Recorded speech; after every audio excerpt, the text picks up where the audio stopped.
Now, here I am. I am one of the person that doesn't read the news all the time, although I do watch and see what's happening, but I'm not, necessarily know all the different things. Like, I could see myself like, do, not even realizing what's going on. Next thing you know, I am being arrested or shot at because I was outside at the wrong time.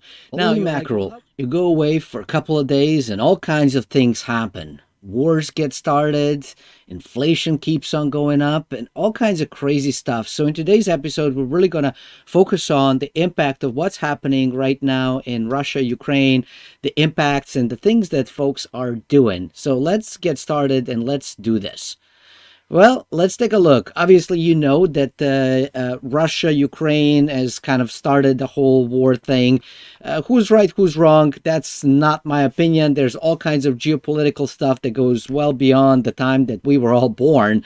Well, maybe not all of us, but some of us. But let's look at what's going on. As you will see, there's all kinds of retributions that are happening basically towards Russia. So and one of those things you can say, I agree to it, I don't agree to it, but piece to keep in mind is be careful what you agree with or what you disagree with, because when they platform or ban one, who is to say that they will not do to others when they don't like certain things that you do? Now, do I agree with bombing and killing and wars? I don't. I lived through it.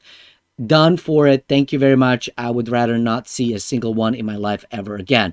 But of course, I don't have a control over it. So Australia is suspending RT broadcasts. And as you can see, I'm actually on RT.com and just looking at what are the things that they are sharing. And they're not the only ones that are dropping it.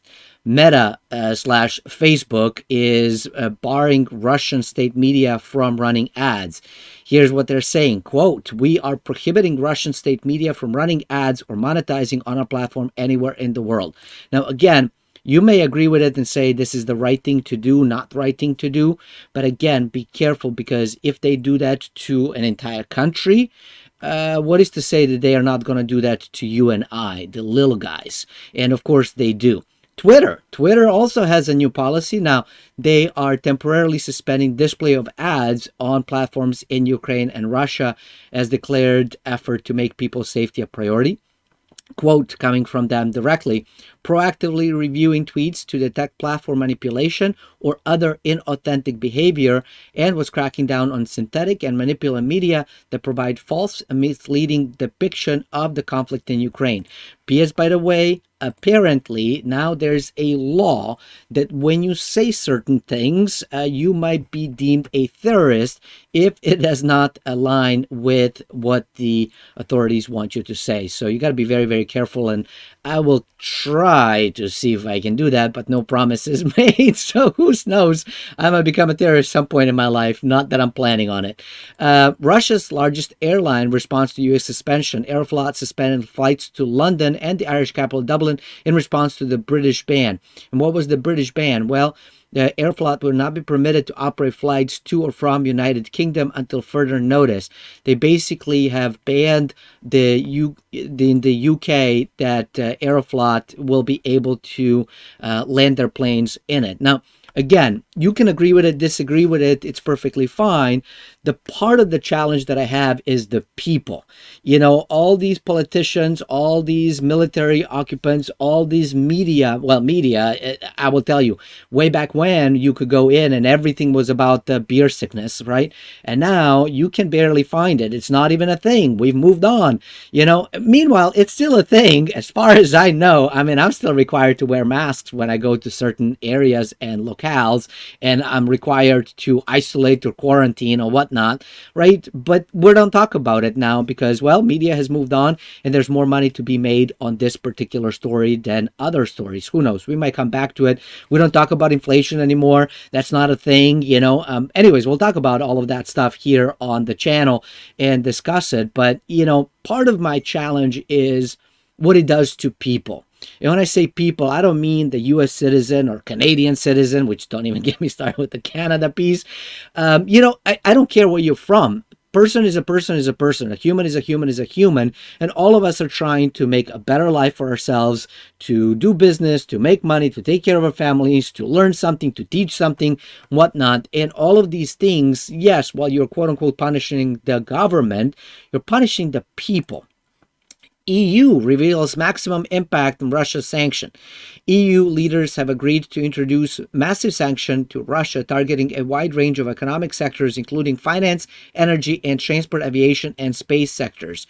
Here is what they're doing, quote, the bloc prohibited to sell, supply, transfer, or export directly or indirectly goods and technology suited for use in aviation or in the space industry to Russian companies or individuals. The ban covers products that originate both in the EU and outside. Again, you can agree or disagree with what's going on, and you might say that's a right move for them to make.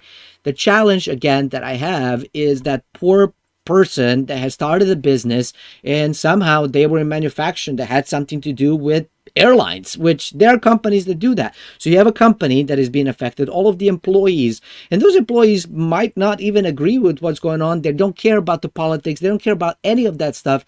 Meanwhile, they're the ones who are being sanctioned. And when a company gets sanctioned, guess what? They can't pay you. If they can't pay you, they got to let you go. I mean, you can kind of see where this is going. But let us continue. We have another one. The UN resolution that U.S. brought in is being blocked by none other than Russia, which, of course, you would think that. So Russia blocked the UN Security Council resolution on Friday condemning its military operation in Ukraine and demanding the withdrawal of Russian armed forces from the country. The proposal was put forward by the US and Albania, of all places. And of course, one of the 5 permanent members of the UN Security Council is Russia. And of course, they have a right to veto. So they vetoed this resolution. And what the Associated Press is saying is that such a move was basically expected, but of course the allies are saying, well, it would highlight Moscow's international isolation, which it actually didn't, because it turns out that while there were quite a few members that voted in favor of the US proposal, there were also some of the countries that said, we're not quite sure how we feel about this whole thing. So they basically abstained by the whole thing and saying, we don't want to get involved. And if you were guessing, China might have been one of those. Yes, China was one of those that actually was saying neutral of all things. But they did apparently, allegedly, supposedly connect with Russia. So the two leaders from China and Russia have actually connected, and they are sharing some of the stances.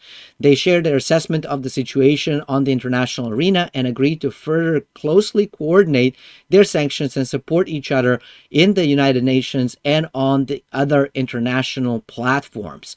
So again, China, they have kind of agreed to do this piece. China did not vote against it. They didn't vote for it. They basically stayed neutral, but apparently they are agreeing on supporting them.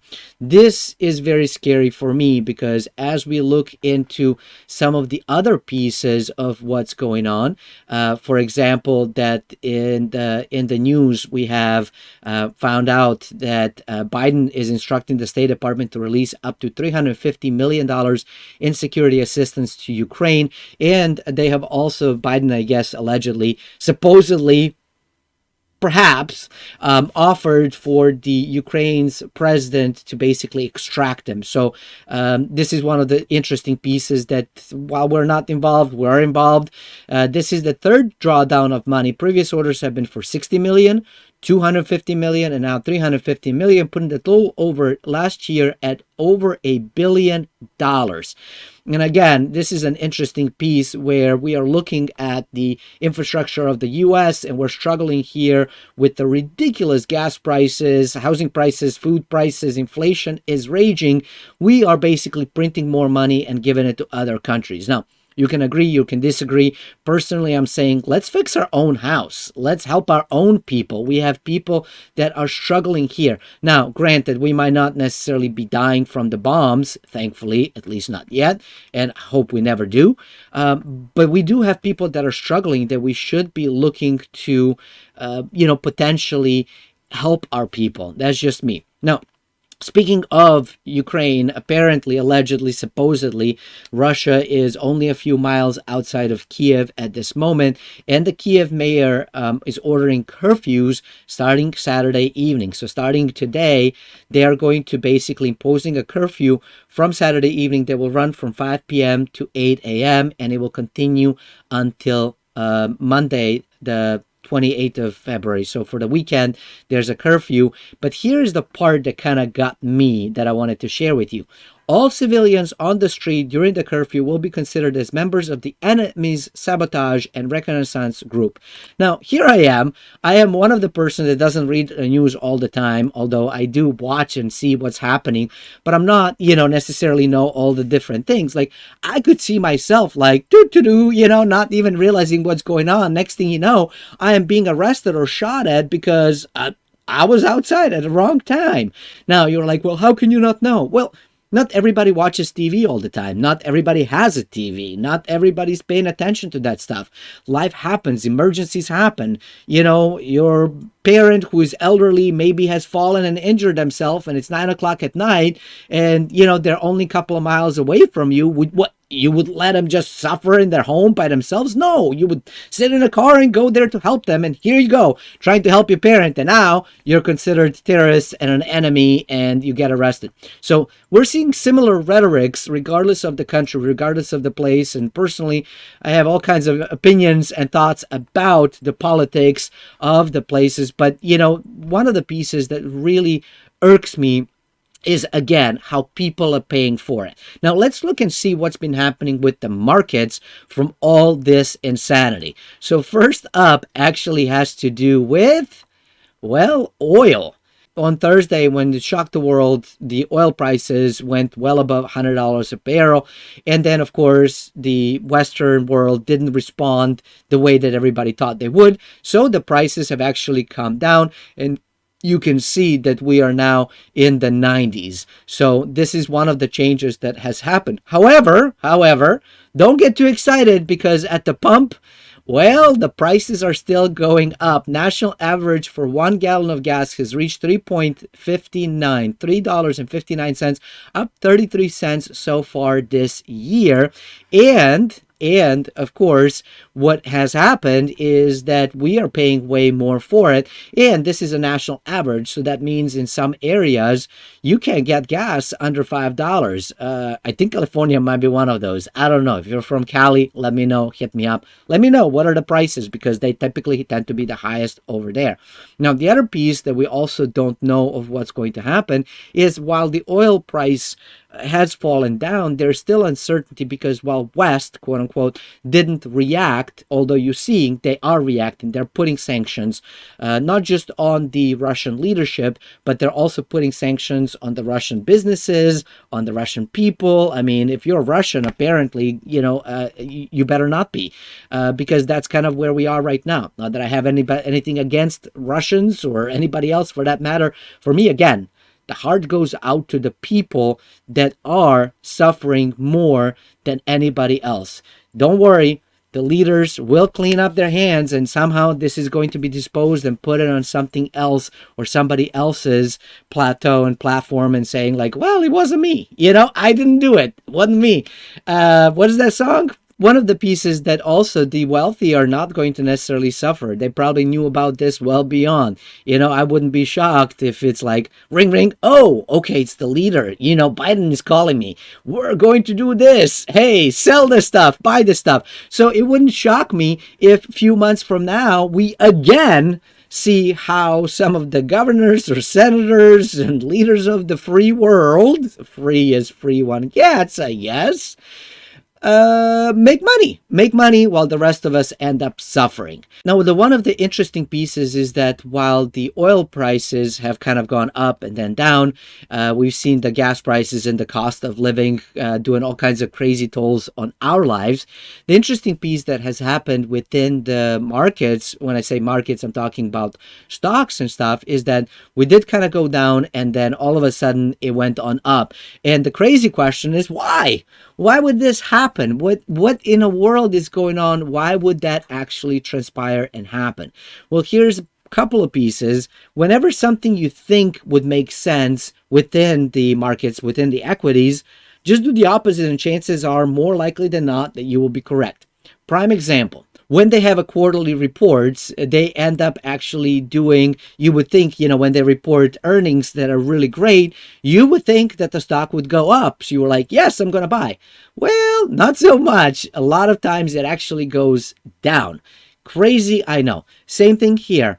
We were talking about what is going to happen. Is Russia going to potentially, invade Ukraine? Is there going to be war? Not going to be war? Biden, bless his little heart, was, to some people's opinions and thoughts, potentially provoking that as an incident to kind of go on.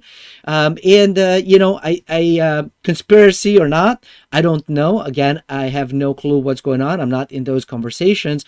But the crazy part is that the stocks were actually going down during all of that time. Everything was crashing. And then all of a sudden the attack happens and boom, what happened? Well, a lot of the stocks actually went up. Some of them went up as much as like 10% in a day, which is absolutely bananas crazy. So that's something to also think about and consider. Now, here is another piece that also happened when we talk about the different investments. Let's look at what's happening with Bitcoin. A Russian announcement of military intervention was proliferating across financial markets. U.S. equity markets reached as far down as negative 3% in the night session, with Bitcoin also plummeting to a low of $34,300 before bottoming and aggressively rebounding to a high of $40,000. At the time of writing, Bitcoin is down 43% from its highs in November.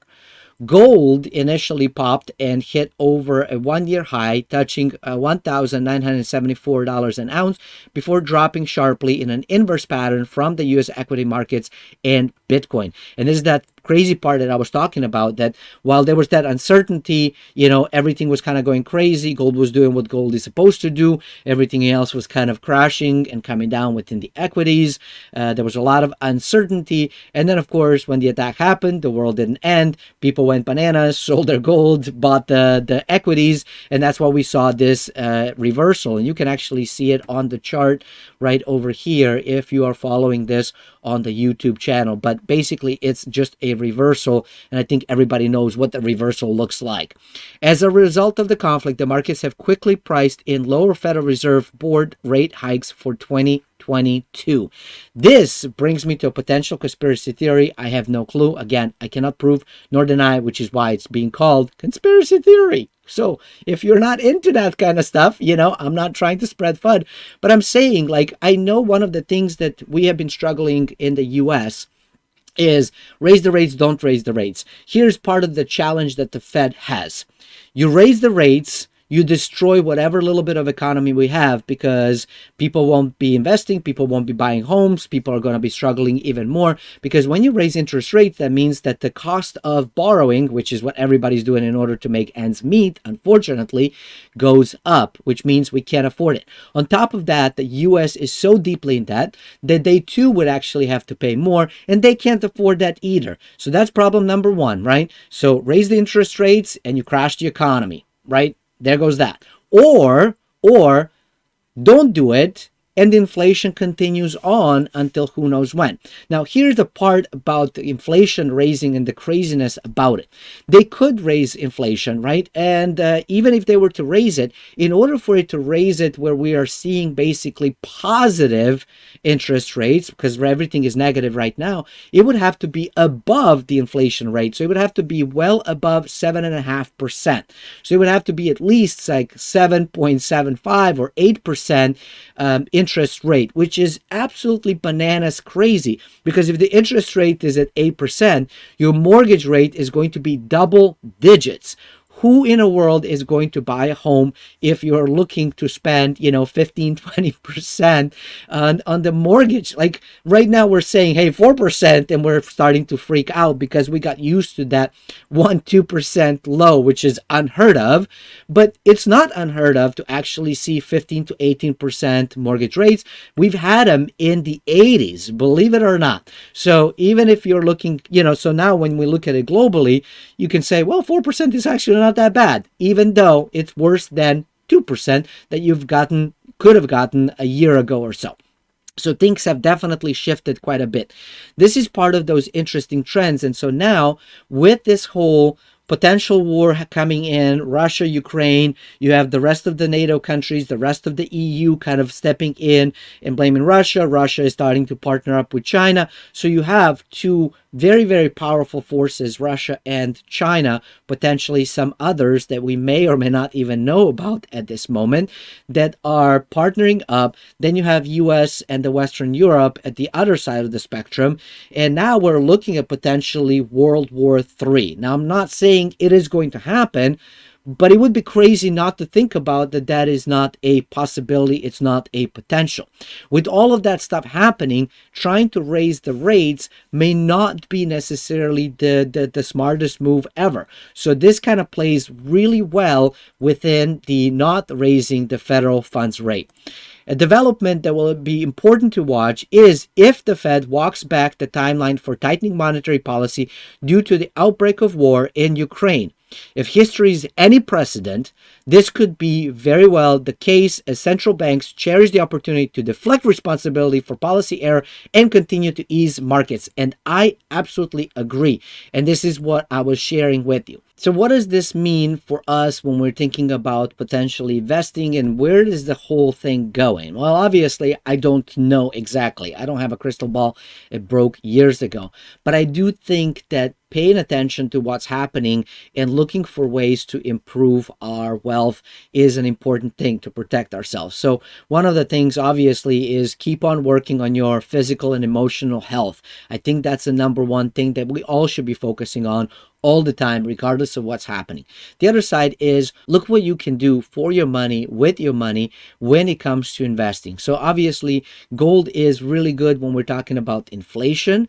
It protects against that. It protects in uncertain times. And we've seen it and we've covered it here in this episode that when there's uncertainty, the price of gold actually starts going up. The other side of things is we're seeing crazy things happening within Canada. We've already talked about being deplatformed and censored on different social media platforms. So there goes our free speech, right? And but now we're seeing that Canada has put in this whole your bank account is being shut down and we're monitoring crazy stuff. So for that, I'm thinking crypto might be a greatest place to keep some of the stuff and putting it in your own wallets, not keeping it on the exchange, so that at least you have ability to, send money out there to be able to buy stuff. And I think that this is going to be something that crypto needed to move even further into people's everyday lives. For example, just yesterday on onedealaway.com, I've actually added pay with ETH. So you can actually purchase with ETH. Doesn't matter if you have a bank account, don't have a bank account, credit card, no credit card. It doesn't matter. If you have ETH, you're able to participate. You're able to pay for things. You're able to get the courses and educational materials that you need should you decide that you want them. So the other piece is also with inflation and potentially likely Fed might not be raising the interest rates, or if they do it, it might be something super minuscule, nothing probably that they were originally thinking, if they even do it. So that's the big if. It's likely that the equities will continue. So that means that right now, a lot of the stocks have actually gone down anywhere between 15 to even 60%, and some of the other ones as much as 90%. So that means that they are deeply discounted in comparison to where they were. So it might make sense to look into consider potentially investing in them. Again, not a financial advice, but the thing to consider and think about. And then finally, and the biggest thing is to think about one of my favorite subjects, and that is real estate. So here is something that if you don't want to listen to me, maybe you will listen to people from realtor.com. I absolutely agree with most of it. When I don't, I will let you know. Residential real estate has historically been an investment safe haven during inflationary periods. Absolutely 100% correct. Home prices rose relative to the size of the economy. So that basically means when you invest in real estate, it is one of the few assets that keeps pace with inflation and often beats it. This is the number one reason why I absolutely love real estate. And then if you can get something that is cash flowing, that's even better. So income producing real estate, even better. That was a good news for homeowners and real estate investors, since it meant that their home was rising in value, help offset rising prices everywhere. And that was what happened during the 1970s. It's what happened during all of the inflationary periods that we're seeing around the world, anywhere from history back in Hungary to Serbia to Turkey to Venezuela to wherever you want to go. That ends up being the case. As the number of transactions drop, business owners said raise their prices to stay afloat market ends, which is basically they're talking about what caused the inflation this time around. There's a worker shortage. Companies are raising wages to address that, but also consequently raising prices. Yes, they might be paying a bit more, but they're raising prices way more than they are paying. So the wages might have gone up, say, 3%, but the cost of everything has gone up 30%. So we are still suffering way more. And all of this stuff, when what happened is that transactions dropped, they raised prices, but they never lowered it when the transactions started occurring, because why would they, right? You are buying eggs at $6 a dozen, whereas before it was $2 a dozen. Why would I lower it? Heck, I'll keep it. And then if I have to pay Jimmy, who goes and collects the eggs, or Susie, who drives the truck with the eggs to the store, extra $2, well, guess what? I'm going to raise it. So now it's not $6, it's going to be $7.50. So it's one of those pieces that kind of happens. So right now, as they're saying, if a bathroom sink might normally sell for $100, when you have to pay your workers and drivers more, the manufacturer then raises the prices to offset that. And then, of course, the store also raises the prices to offset their costs. And then, we end up paying way more, but not making enough money. And so now you can see where this is very, very problematic and troublesome, and why I keep saying you need to figure out ways to supplement your income, whether it's investing, whether it's a side gig, whether it's a business. All three of those, you have to start looking for ways to actually figure out how to make more money, because our income is no longer enough. Now, how does the inflation affect home prices? Inflation exacerbates the housing demand-supply balance, which means even higher prices for housing. People think I need to hedge against inflation, and housing has traditionally been a long-lived, durable asset. And that is why you are seeing things like BlackRock going bananas crazy and buying all they can get their hands on, because they are expecting inflation is going to keep on going up. That means that their assets that they're holding is going to go up in value. That also means, because they're getting income producing real estate, that they will actually charge people way more and make money in three different ways. And of course, one of the pieces that the article doesn't mention is that you have all kinds of huge tax breaks and all kinds of cool accounting stuff that you can do once you have real estate. So all of those reasons, people start jumping into the housing market. Now you have low supply, high demand, more people jump in, which means higher demand, which means lower supply, which means prices have to go up. Now, the other part that we're also seeing as a problem is zoning. Zoning construction problems throughout the U.S. is making it even tougher to develop new properties, to bring new properties to the market, and the cost of construction is also high. Again, same concept, same problem. I'm sure you've seen it. Lack of workers, lack of supply stuff, high costs, lack of the zoning stuff, really expensive land stuff, and you put all of that together and it doesn't make sense. And that is why we're also seeing, when they develop new properties, that they are selling them for $500,000, $1 million and more, because making affordable housing doesn't make sense. It doesn't pay off. So the majority of buyers tend to finance. This is how inflation, basically, what does it mean for home buyers? The majority of buyers tend to finance, right? You put in a little bit of money down and you finance. Now, assuming they have a down payment, the mortgage payment will be a main determinant of what they can afford.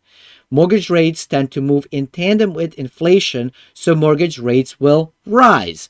The Fed has been a principal purchaser of mortgage-backed securities, but that will wind down by April 2022, driving rates higher. They did talk about that they're going to stop, but now, as we mentioned a few minutes ago in this episode, that might not necessarily be the case because, again, with everything happening in Russia and Ukraine, they just might not necessarily do it. So we could see potentially that they will not raise rates, and we can see that likely things will continue to be purchased. Again, I don't know. I don't hang out with the guys, but that is what I'm expecting. The current market can be a good time to reap profit if your house was purchased for $200,000, now it's worth $300,000. That's terrific. It means that you made $100,000. And if you actually have it as a primary residence, it's actually the profit is tax free. So you just made $100,000 tax free. Congratulations. But there's a problem. There's a problem. So if you sell and want to stay in the area, the question arises: can you afford to buy what you want?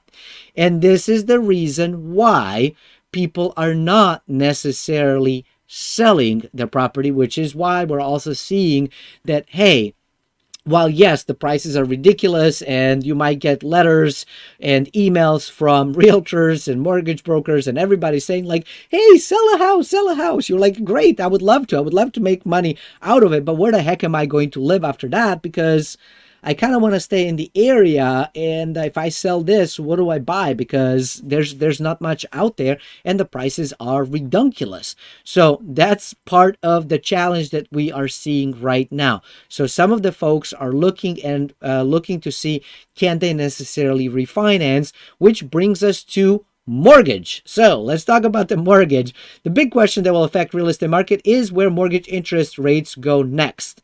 And that is a giant question nobody has the answer to. Now, here's the part that is kind of interesting about this article, and I laugh, and you will too when I tell you, when you see what's going on. The 30-year mortgage rates could rise to 3.7% by the end of next year from the current 3%. When was this written? When was this article? Hold on. It was written in December of 2021.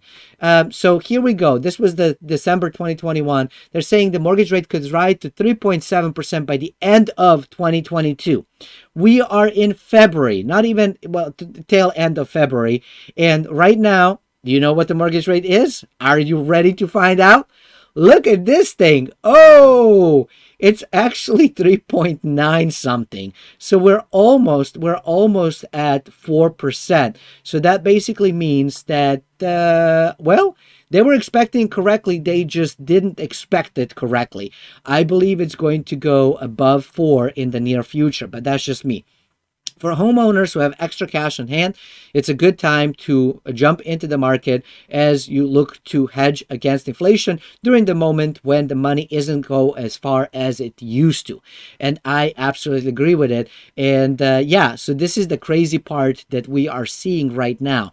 And that is that while we are in high inflation, we are in uncertain times, the property prices are going up, the inflation is continuing, the Fed might not necessarily cut the rates, and yes, I agree, looking to invest a bit into gold because it performs really well in uncertain times, looking to have some crypto for the payments and kind of staying out of the banksters so that they can't really shut you down, because you can't shut crypto down. Thing that I absolutely love about it. Most people, when they think about crypto, they think about it as a thing that like they can make money off of. Yes, that is possible. Yes, I love it for that reason, because in many ways I look at it as an equity plus. It's equity and a mode of transportation. No, and a mode of, well, transportation for money, mode of transfer of money, where I can send money to anybody, anywhere, anytime, and nobody can shut me down ever. Period. End of conversation. And that is what I love about it. And then finally, looking to get into real estate because it does have a historic way to protect our wealth, keep up with the pace of inflation. And if you do it in the income producing real estate, that's even better, because now you're actually making some passive income to support and supplement your regular income. And on top of that, it can lower your taxes. So lots of benefits, all kinds of benefits. And if you are here and watching this, and if you're enjoying this, learning anything new, I do ask you, please make sure you do me a huge favor. Make sure you like, make sure you subscribe, make sure you hit the bell notification button so you get notified every time a new show comes on. On top of that, if you are interested in getting into real estate. I am running right now absolutely free course on how to get into real estate, basically for pennies on a dollar, and it's on YouTube channel. So it's absolutely free. It's rolling out episodes every other day. You get a new one coming in. And if you're like, I can't wait, I don't want to wait, I just want to go for a whole blown thing, and you don't mind spending a little bit of time and a little bit of money to get you to where you need to go and get into real estate, then I invite you to visit onedealaway.com, and right there you can find real estate on the cheap amongst many other courses. Until next time, stay forever money blessed, and do remember, you are only one deal away.